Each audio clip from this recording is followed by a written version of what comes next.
اسلام کی بنیاد 5 چیزوں پر ہے۔ آپ بنیاد تو جانتے ہیں، عمارت تعمیر ہو اور بنیاد مضبوط نہ ہو تو وہ زیادہ دنوں تک قائم نہیں رہتی۔ گویا کہ ایک عمارت کی بقا اس کی بنیاد پر ہوتی ہے۔ رسول کائنات فرماتے ہیں کہ اسلام کی بنیاد 5 چیزوں پر ہے، لہذا اگر وہ 5 چیزیں آپ کے اندر پائی جا رہی ہے تو آپ کا اسلام اور آپ کا ایمان مضبوط ہے، اور آپ خود فیصلہ کر لیں گے کہ میرا ایمان اور میرے ایمان کی عمارت کتنی مضبوط ہے۔ سب سے پہلے فرمایا شہادت اللہ الہ الا اللہ، کہ آپ کو یہ گواہی دینا ہے کہ اللہ کے علاوہ کوئی معبود نہیں۔ ہر کوئی یہاں موجود جتنے مسلمان ہیں سب گواہی دیتے ہیں۔ اس کے بعد فرمایا وَإِقَامِ الصَّلَاةِ، نماز قائم کرنا۔ یہاں موجود میں 10% مشکل سے نکلیں گے جو نماز قائم کرتے ہیں۔ وَإِيتَاءِ الزَّكَاةِ، زکات دینے والے مالدار لوگ اللہ تعالیٰ نے ان پر لازم کیا۔ پھر رمضان کا روزہ اور حج، یہ ہے اسلام کی ایمان کی بنیاد۔ ایک مومن بندے کے لیے یہ 5 چیزیں بنیادی حیثیت رکھتی ہیں کہ اگر وہ ان 5 چیزوں پر عامل ہے، یہ 5 چیزوں کا وہ عمل کرنے والا ہے، تو اس بندے کو کہا جائے گا کہ اس کی اسلام کی عمارت، ایمان کی عمارت، اس کا قلب اس بارے میں مکمل طور سے نہیں۔ یہ پہلا مرحلہ ایمان کا۔ عقائد کی کتابوں میں جو ہم ایمان کی تعریف پڑھتے ہیں، ایمان کے بارے میں بتاتے ہیں، وہ یہ بتایا گیا کہ التصدیق بما جاء بہ النبی صلی اللہ علیہ وسلم من عند اللہ۔ تصدیق دل کی ایک کیفیت ہے، کسی چیز کو سچا جاننا، یہی تصدیق ہے، اور ایسا سچا جاننا کہ ذرا برابر بھی ہمیں اس میں شک نہیں۔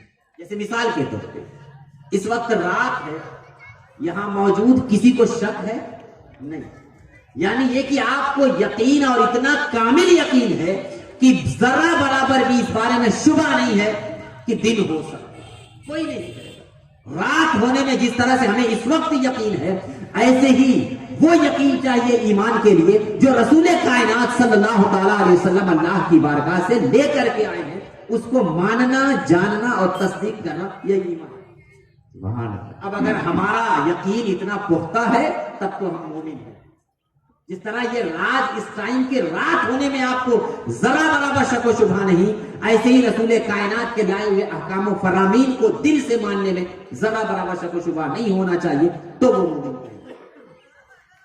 اس کی مزید وضاحت امام اہل سنت فاضل بریلوی رضی اللہ تعالیٰ عنہ نے کی ہے۔ ہمارے درس نظامی میں ایک کتاب چل رہی ہے، آپ لوگ بھی سن لیجئے، کتاب کا نام المعتقد المنتقد، علامہ فضل رسول بدایونی رحمت اللہ تعالیٰ علیہ کی لکھی ہوئی بہت ہی زبردست کتاب ہے۔ علامہ اختر رضا خان اظہری رحمت اللہ تعالیٰ علیہ نے اس کا اردو میں ترجمہ کیا، اور اس کے مقدمے میں انہوں نے لکھا کہ میں نے اردو میں اس کتاب کا ترجمہ اس لیے کیا ہے کیونکہ یہ کتاب مسلمان کے بلکہ سنیوں کے بچے کو پڑھنا ضروری ہے۔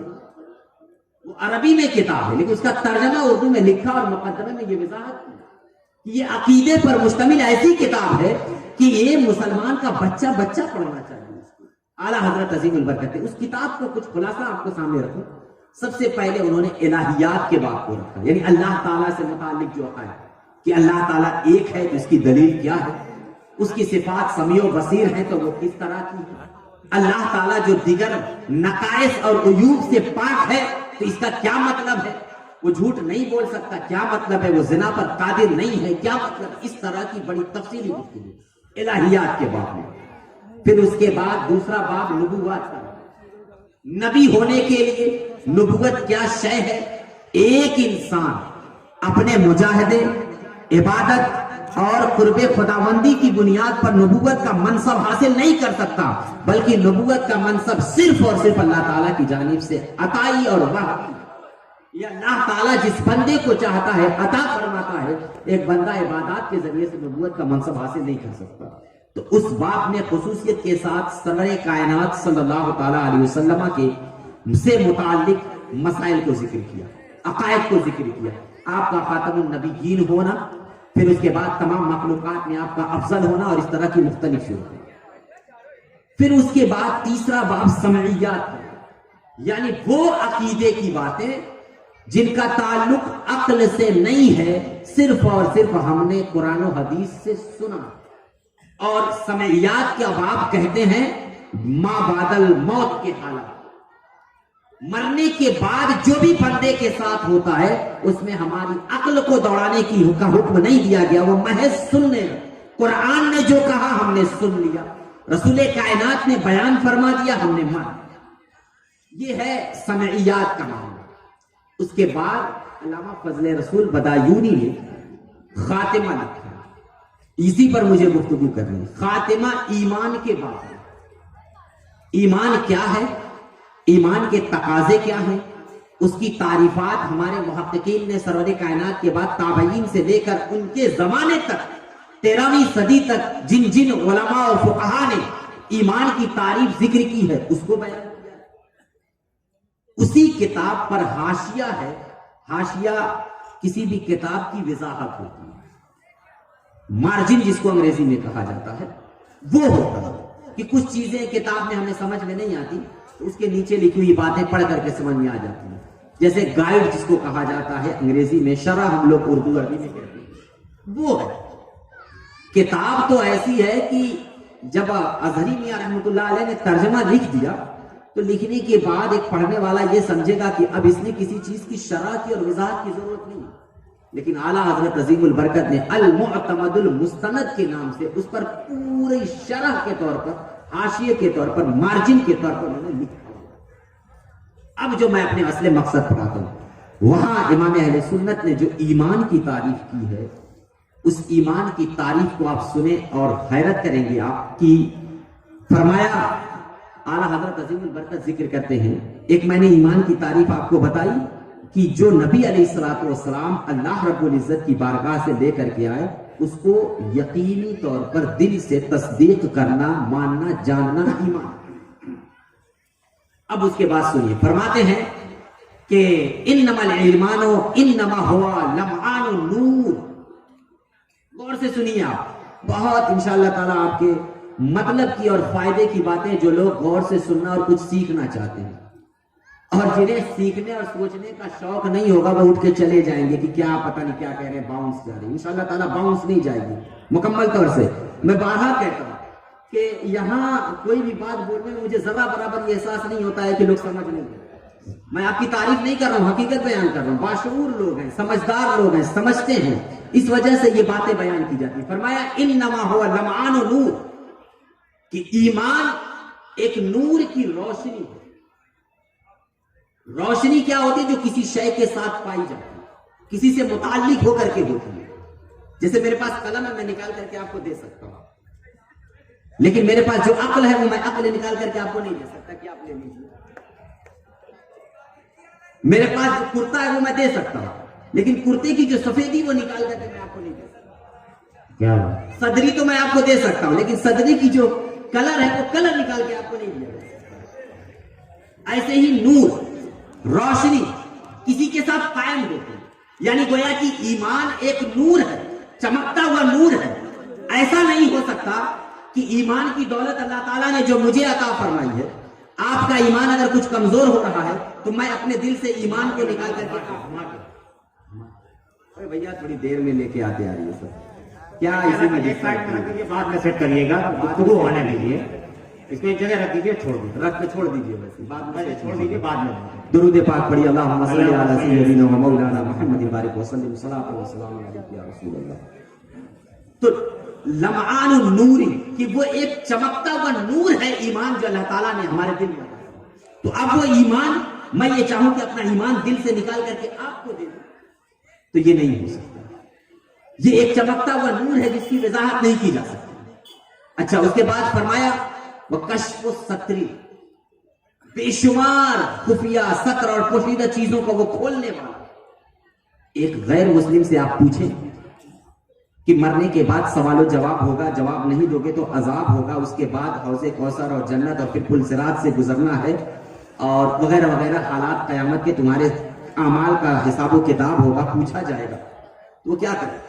یہ سب غلط ہے، میں نہیں مانتا۔ انسان جب مر گیا تو ختم، لیکن جس کے اندر ایمان ہوگا، ایمان کی دولت اللہ تعالیٰ جسے عطا فرمائے گا، اسے سمجھ میں آئے گا کشف و ستری، کہ وہ جو پوشیدہ اور پردہ خفا میں جتنی چیزیں ہیں جو ہماری نگاہوں سے اوجھل ہے جسے ہم صرف اور صرف وہاں جانے کے بعد ہی سمجھ سکتے ہیں، وہ کھل کر کے ہمارے سامنے آتی ہے اور بغیر کسی شک و شبہ کے ہر ایک کو ہم مان لیں۔ رسول کائنات نے بیان فرما دیا کہ پل صراط جنت کے اوپر جہنم کے اوپر بچھایا جائے، جس طرح سے کنواں ہوتا ہے اس کے 2 سرے، ایسے جہنم کے سرے پر لگایا جائے، تلوار سے زیادہ تیز اور بال سے زیادہ باریک۔ ہم نے مانا، اگر آپ تصور کریں تو یہ عقل ہماری کبھی تسلیم نہیں کر سکتی ہے۔ اولاً تو بال، پھر بال سے بھی زیادہ باریک اور تلوار سے بھی زیادہ تیز، اور اس پر چلنا، رسی پر ہم چلتے ہوئے جب دیکھتے ہیں کسی کو تو ہمیں بڑی حیرت ہوتی ہے کہ وہ بندہ رسی پہ کیسے چل رہا ہے، جبکہ وہ کافی موٹی ہوا کرتی ہے۔ اور جہنم پر بچھایا جانے والا پل صراط، اس پل کے بارے میں فرمایا گیا کہ وہ احد من السیف، کی تلوار سے زیادہ تیز ہے اور بال سے زیادہ باریک ہے۔ تو یہ دیکھیے کہ ہمارے سامنے کھل کر کے یہ باتیں آئی، وہ نور، ایمان کا جو نور اللہ تعالیٰ نے ہمیں عطا فرمایا ہے، اس کی روشنی میں ہمیں کشف و ستر، وہ ستر اور پوشیدہ چیزیں ہمارے سامنے کھل کر کے آ گئی اور ہم نے اسے مان لیا۔ یہی اگر آپ کا کشف نہیں ہوگا، آپ کو شک و شبہ ہو جائے گا، تو پھر آپ کا ایمان باقی نہیں ہوگا۔ یہ بہت لطیف چیز ہے۔ اس کے بعد آگے فرماتے ہیں کشف و سترین کے بعد وہ شرح و صدر، شرح صدر یعنی دل کا مکمل اطمینان، دل کا مکمل اطمینان۔ اطمینان کا مطلب میں آپ کو سمجھا دوں، حضرت ابراہیم علیہ السلام نے اولو العزم پیغمبر ہے، انہوں نے کہا رب ارنی کیف تحیی الموتى، اے میرے پروردگار تو مجھے دکھا کہ تم مردوں کو کیسے زندہ کرتا ہے۔ پروردگار کی جانب سے یہ حکم ہے اولم تؤمن، کیا تجھے ایمان نہیں ہے؟ یعنی میں مردوں کو زندہ کرتا ہوں، کیا تجھے ایمان اس بات پر نہیں ہے؟ تو حضرت ابراہیم، سوچیے ہم اور آپ کا ایمان، حضرت ابراہیم کا ایمان، کتنے پختہ ایمان والے تھے، اور ان کو ایمان ایسے ہی نہیں مل گیا تھا، پہلے انہوں نے تحری کیا، تجزی کیا، لوگوں کو ثابت کرنے کے لیے کہ ایمان حقیقت میں کیا ہے۔ وہ سورہ 13ویں پارے 11ویں پارے میں غالباً یا 7ویں پارے میں تفصیل کے ساتھ اس کو ذکر کیا گیا ہے کہ انہوں نے سورج کو دیکھا کہ کہا میرا رب ہے، جب ڈوب گیا تو کہا میرا رب ڈوبنے والا نہیں ہو سکتا ہے، چاند کو دیکھا، اور اس طرح سے مختلف چیزوں کو دیکھنے کے بعد نتیجے پر کہنا یہ ہے کہ حضرت ابراہیم علیہ السلام نے رب کی بارگاہ میں کیا عریضہ پیش کیا کہ تو مجھے دکھا کہ تو مردوں کو زندہ کیسے کرتا ہے۔ پروردگار نے فرمایا اولم تؤمن، کیا تجھے ایمان نہیں؟ حضرت ابراہیم نے کہا بلا ولکن لیطمئن قلبی، دیکھیے یہی ہے اصل، اے پروردگار مجھے یقین کیوں نہیں، اطمینان کیوں نہیں، مکمل طور سے مجھے ذرا برابر بھی اس بات میں شبہ نہیں ہے کہ تو مردوں کو زندہ کرتا ہے، لیکن ولیکن لیطمئن قلبی، لیکن میں اطمینان قلبی چاہتا ہوں، اضطرار تو نہیں ہے، کیفیت کا وہ معیار تو نہیں ہے، لیکن میں یہ دیکھنا چاہتا ہوں نگاہوں کے ذریعے سے کہ تو مردوں کو کیسے۔ تو وہ اطمینان قلبی حضرت ابراہیم علیہ السلام نے اللہ رب العزت کی بارگاہ میں عریضہ پیش کر کے کیا تھا۔ وہی اطمینان قلبی ایمان کا تقاضا ہے کہ ایک بندہ اگر مومن ہے تو وہی اطمینان قلبی ہونا چاہیے کہ اللہ رب العزت جس طرح سے ہر شے پر قادر ہے تو بالکل طور سے ہمارا دل مطمئن ہونا چاہیے۔ یہ ایمان کا تقاضا اور ایمان کی وضاحت اور تعریف ہے۔ اگر ایک بندے کے اندر ایمان پایا جا رہا ہے یہ والا، تو وہی بندہ مومن ہے اور اسے ہی ایمان کی دولت صحیح معنوں میں ملی ہے۔ یہ ہوگی ہماری بنیادی بات جو ایمان سے متعلق۔ اب ایسے ایمان کے بارے میں ایک حدیث سنیے تو اس کی مزید وضاحت ہوگی۔ اللہ تعالیٰ نے جب جنت کو پیدا فرمایا، بہت غور سے سنیے، تو حضرت جبریل علیہ السلام کو حکم دیا کہ جاؤ تم میری جنت کو دیکھو، اذهب فانظر الیہا، جاؤ میری جنت کو دیکھو، میں نے جنت پیدا۔ حضرت جبریل امین آئے، جنت کو دیکھا، اس کے حسن و کمالات کو دیکھا، دیکھنے کے بعد وہ رب کی بارگاہ میں لوٹے اور رب کائنات سے حضرت جبریل امین نے عرض کی کہ لا یسمع بها احد الا دخل، جو بھی اس جنت کے بارے میں سنے گا وہ اس جنت میں داخل ہو۔ یعنی اے پروردگار تو نے اتنی خوبصورت جنت بنائی ہے کہ جو بھی اس جنت کے بارے میں سنے گا وہ کیا ہونا چاہے گا؟ اس جنت میں داخل ہوگا۔ اچھا، اللہ تعالیٰ نے پھر حدیث کے الفاظ ہے، مسلم شریف کی حدیث ہے، ثم حفها بالمکارہ، پھر اللہ تعالیٰ نے تکلفات شرعیہ سے جنت کو گھیر دیا، جنت کو گھیر دیا. اس کی ایک مثال دیکھ لیجیے آپ. اگر آپ کو یہاں اسٹیج تک آنا ہے لیکن نیچے گڈھا کھود دیا جائے اور آپ سے کہا جائے کہ اسٹیج پر آنے کے لیے آپ کو گڈھے کو پار کرنا پڑے گا تو آسان ہے. یہاں موجود میں سے شاید کوئی ہو جس کی چھلانگ لمبی ہو, وہ آ سکتا ہے شاید. تو حدیث اب اس روشنی میں سمجھیے کہ جنت تو اتنی خوبصورت ہے. جبریل امین عرض کر رہے ہیں پروردگار جو بھی سنے گا وہ اس میں داخل ہونا چاہے گا. لیکن آگے پھر اللہ تعالیٰ حدیث کے الفاظ ہیں, رسول کائنات فرماتے ہیں ثم حفها بالمکارہ, پھر جنت کو گھیر دیا. کس چیز سے گھیر دیا؟ مکارہ, تکلفات شرعیہ سے.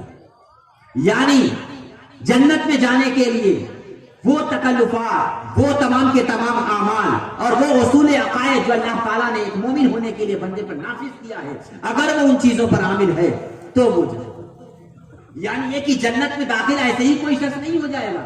جنت میں داخل ہونے کے لیے ان مکارے, ان تکلفات شرعیہ پر عمل کرنا ہوگا. تکلفات شرعیہ میں سب سے پہلے اللہ رب العزت پر ایمان لانا ہے اور پھر اعمال کے ذریعے سے اپنی ایمان کی علامت کو ظاہر کرنا ہے. یہ مطلب ہے تکلفات شرعیہ. تو جب مکارے سے گھیر دیا تب اللہ تعالیٰ نے جبریل امین سے کہا اب جاؤ میری جنت کو دیکھو. اب دیکھیے آپ, جنت پیدا ہو رہی تھی, اسی وقت فیصلہ کیا جا رہا تھا ہمارے اعمال کا. کیا جبریل امین گئے, جب انہوں نے دیکھا تو انہوں نے رب کی بارگاہ میں واپس آ کر کے کہا لقد خشیت اللہ يدخلها احد, مجھے تو اب ڈر ہو گیا ہے کہ اب جنت میں کوئی داخل ہی نہیں. کیا بات, سوچیے جنت کی خوبصورتی کو دیکھ کر کہا تھا کہ ہر کوئی داخل ہوگا, لیکن جب تکلفات شرعیہ سے گھیر دیا گیا کہ جنت میں آپ ایسے ہی نہیں داخل ہو جائیں گے, آپ کا ایمان ویسا اطمینان قلبی والا ہونا چاہیے. اعمال کے ذریعے سے جو اس کی بنیادی 5 چیزیں بتائی گئی ہیں کہ شہادت دینا ہے اللہ کے ایک ہونے کی, نماز قائم کرنا, زکوٰۃ دینا, روزہ اور حج جیسے اعمال کرنا ہے, یہی تکلفات شرعیہ ہیں, یہی مکارہ ہیں جس سے جنت کو گھیر دیا گیا ہے. لہذا وہ بندہ جو ان پر عامل ہوگا وہ جنت میں جائے گا. اب اس کے بعد جب اللہ تعالیٰ نے جہنم کو پیدا کیا تو حضرت جبریل امین سے اللہ تعالیٰ نے پھر فرمایا کہ اذهب فانظر الیہ, جاؤ میری جہنم کو دیکھو, میں نے جہنم بنائی ہے. اب جب جہنم کی طرف گئے, اس کی آگ کی لپٹ کو دیکھا, اس کے عذاب کو دیکھا, اس کی سختی کو دیکھا, تو پلٹ کر کے رب کی بارگاہ میں آئے اور جبریل امین نے رب کی بارگاہ میں عرض کی پروردگار لا يسمع بها احد فيدخل, جو بھی اس جہنم کے بارے میں سنے گا کوئی بھی اس میں داخل ہونا نہیں چاہے, کوئی بھی داخل ہونا نہیں چاہے گا. جہنم کو اتنا زبردست اللہ تعالیٰ نے پیدا فرمایا کہ عذاب کا وہ معیار کہ انسان تصور نہیں کیا کر سکتا ہے کہ اگر اس کے جہنم کی آگ کی ایک چنگاری اگر دنیا پر چھوڑ دی جائے تو پوری دنیا حتیٰ کہ پہاڑ وغیرہ بھی پگھل کر کے جل کر کے بالکل خاک. اس جہنم کے بارے میں فرمایا, حضرت جبریل امین نے کہا کہ جو بھی اس جہنم کے بارے میں, اس کے عذاب کے بارے میں سنے گا داخل نہیں ہونا چاہے گا. اب آگے سنیے حدیث. رسول کائنات فرماتے ہیں ثم حفها بالشہوات, پھر اللہ تعالیٰ نے جہنم کو شہوتوں سے گھیر دیا, خواہشات نفس سے گھیر دیا, نفس کی پیروی کرنے والوں کو گھیر دیا.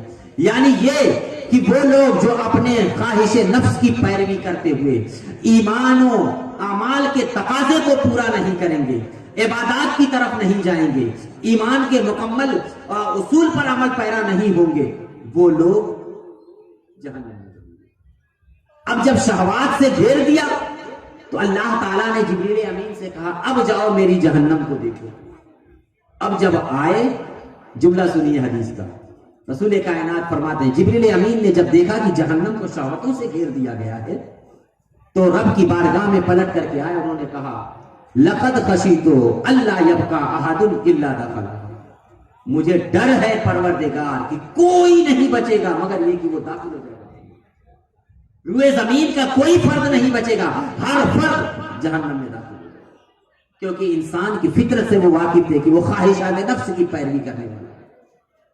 اب ذرا غور کریں اس حدیث پر کہ جبریل امین ہمارے اعمال کے بارے میں فیصلہ اسی وقت کر رہے ہیں کہ اللہ تعالیٰ نے جب جنت کو پیدا کیا تو ہر کسی کو داخل ہونے کی بات کی، لیکن جب تکلفات شرعیہ اور اعمال و افعال سے گھیر دیا گیا تو کہا اب ڈر ہے شاید کوئی داخل ہو سکے، اور جب جہنم کو پیدا کیا تو کہا کوئی داخل نہیں ہو سکتا، لیکن جب شہوتوں سے گھیر دیا گیا تو جبریل امین نے کہا پروردگار مجھے تو ڈر ہے کہ کوئی بچے گا ہی نہیں۔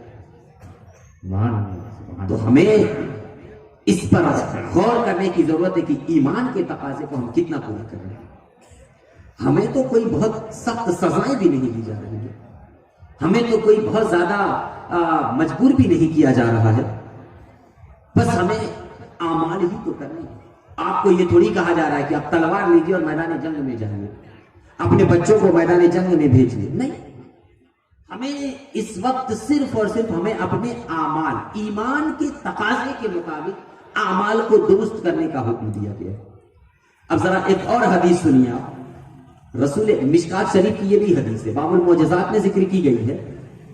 رسول حضرت خباب بن ارت رضی اللہ تعالیٰ عنہ صحابی رسول اللہ، ہوا یہ تھا کہ مکے میں کافروں نے بڑی سختی کی، کسی کو گرم ریت پر لٹایا گیا، آگ کے شعلے میں ڈالا گیا، برف کی پتھر پر ان کو رکھا گیا، سولی دی گئی، طرح طرح سے انہیں سزائیں دی جا رہی۔ اب اتنی سزا کے بعد تو انسان سوچ سکتا ہے کہ اب ان کے حق میں بد دعا کرنی چاہیے، تو صحابہ کے ذہن میں یہی بات آئی تھی۔ رسول کائنات صلی اللہ تعالیٰ علیہ وسلم خانہ کعبہ یا حتیم کعبہ کی دیوار سے ٹیک لگائے آرام فرماتے، صحابہ کی جماعت رسول کائنات کی بارگاہ میں تشریف لے گئے اور کہا یا رسول اللہ اللہ تدعو اللہ، کہ آپ ان مشرکین کے حق میں اللہ کی بارگاہ میں بد دعا کیوں نہیں کرتے؟ دیکھیے ایمان لانے کے بعد ہمیں اتنی سخت سزائیں دی جا رہی ہیں، آپ ان کے حق میں بد دعا کرتے ہیں۔ رسول کائنات ٹیک لگائے، حدیث کے الفاظ ہیں کہ فقعد وهو محمر وجهه، کہ رسول کائنات لیٹے ہوئے آرام فرماتے، بیٹھ گئے اور آپ کا رخ زیبا سرخ غصے کی وجہ سے، ناراضگی کی وجہ سے کہ ایمان کے تقاضے کو پورا کرنے کے